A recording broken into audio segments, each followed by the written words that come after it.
A husband heard a sudden scream during a phone call. Hours later, police discovered his wife lying lifeless.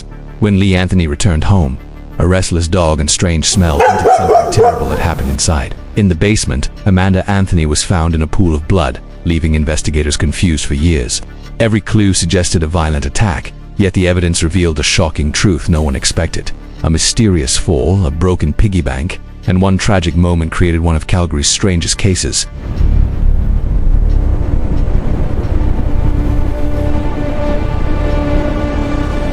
Police cars stopped quietly outside a house on Castle Ridge Drive. Officers sensed something deeply wrong inside long before anyone opened the silent front door. Cold October wind moved across Calgary streets as neighbors watched flashing patrol lights. No one yet understood that inside waited a mystery investigators would debate for years. Minutes earlier, a man named Lee Anthony had returned home. After days away handling family matters, he finally pulled into his quiet driveway. The house appeared normal from outside.com and completely undisturbed. But the moment Lee stepped inside, something about the air immediately felt terribly wrong. Ruby the black Labrador rushed forward, barking with nervous, restless energy. The dog had clearly been trapped inside alone for several days without anyone letting her outside. A strange odor floated through the house, heavy and deeply unsettling. The smell mixed animal waste with something metallic that made Lee's stomach suddenly tighten. He slowly walked through the living room toward the quiet kitchen. Every step felt heavier as an unexplained sense of dread quietly built around him. In the dining area, something immediately caught his attention. One chair lay overturned on the floor, beside a smartphone with a shattered screen. Nothing inside the house looked violently destroyed or completely ransacked, but the strange disorder created an uneasy feeling that something terrible had already happened. Near the dining room opening, the staircase dropped toward the basement below. There was no door separating the stairs from the room, only darkness descending silently downward. Lee moved closer, staring cautiously toward the quiet lower level. After stepping down several wooden steps, he suddenly froze in complete shock. At the bottom of the basement lay Amanda Anthony, completely motionless. Her body rested in the center of a dark red pool spreading across cold concrete. Blood-covered sections of the floor and nearby unfinished walls. Bare footprints marked the surface, suggesting movement had happened during her final desperate moments. Her clothing appeared disturbed and partially pulled down below her hips. The disturbing scene told investigators that Amanda's final minutes were filled with confusion and terror. Lee refused to move further down those basement stairs. Instead, he slowly turned away and walked outside. Breathing heavily in disbelief, he sat quietly on the porch steps, staring toward nothing. At exactly 1:43 p.m., trembling hands finally dialed emergency services, asking for immediate help.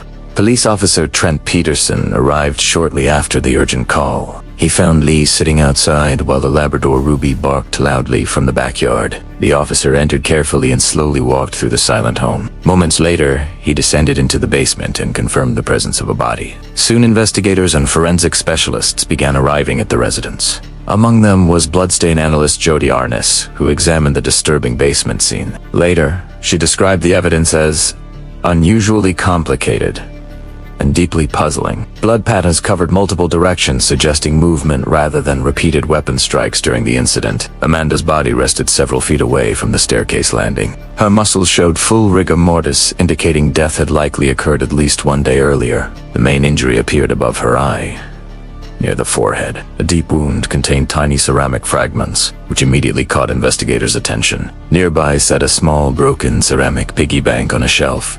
At first glance, detectives believed it might have been used as a weapon, but something about the object quickly raised serious doubts. A thin, untouched layer of household dust still covered the top surface completely. That detail suggested the piggy bank had never been lifted. If someone used it as a weapon, the dust would have clearly been disturbed. Yet investigators also discovered a fresh dent inside the wall. The shape of the damage strangely matched the backside of the ceramic piggy bank. 12 barefoot prints appeared clearly inside the blood on concrete. Forensic comparison later confirmed every single footprint belonged only to Amanda herself. No shoe prints from strangers appeared anywhere in the basement. Even the Labrador Ruby left no paw prints in the blood around her owner. Wall patterns revealed blood was thrown outward by head movements. Experts concluded Amanda had repeatedly shaken her hair, trying desperately to clear blood from eyes. Even stranger investigators discovered absolutely no blood on the staircase. If she tried escaping upstairs after injury, Blood should have clearly appeared on those steps.